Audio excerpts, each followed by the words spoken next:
Our next guest is here to explain why you should be terrified. The author of Ethical Machines, Reid Blackman, joins us live. Good morning to you, Reid. How you doing? Okay, so Eric Schmidt's talking about misinformation, which we've heard a lot about in the last couple of election cycles. But now with AI, the misinformation can look real. Yeah, there's two issues, the scale and quality issue. So of course misinformation existed before, but now you can create that misinformation at a greater scale. So if you're using a large language model, or as people know, ChatGPT, right, then you can create those fake stories a lot faster. So you can create them faster, and then the kinds of things that you can create, images and video, there's greater access to that. And all those things can scale, sure, and they're high quality. And because it's AI, it can look at your social media usage or anything like that, and then tailor things directly to you, the voter and the donors. So the donors give up more money, and the voters get an inaccurate image of the person. Yeah, so there's lots of ways where AI get in here, right? So you can use the AI to create the misinformation, but then to your point, AI is really good at targeted marketing, right? Mm-hmm. Segmentation. The more data you have about the general population, the more you can dice them up into little groups and identify what's the kind of message that's going to speak to them, right, and then generate content that will speak to them, but it's really manipulating them, right? It's not actually informing them. And here's the thing, this is a bipartisan issue.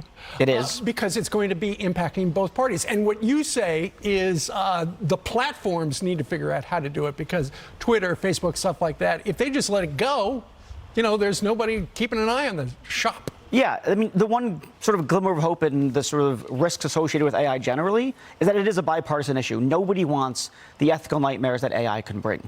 So I think both political parties don't really want this. Now, whether we'll actually get something, regulations, laws to stop that, that's another question. But you're right that for now, the onus lies on the platforms, Twitter, Meta, et cetera, Google and their YouTube, to police their content. Right. But as Eric Schmidt said, the only thing that we've seen is not particularly hopeful, which is that they're cutting their trust and safety and ethics teams. Right.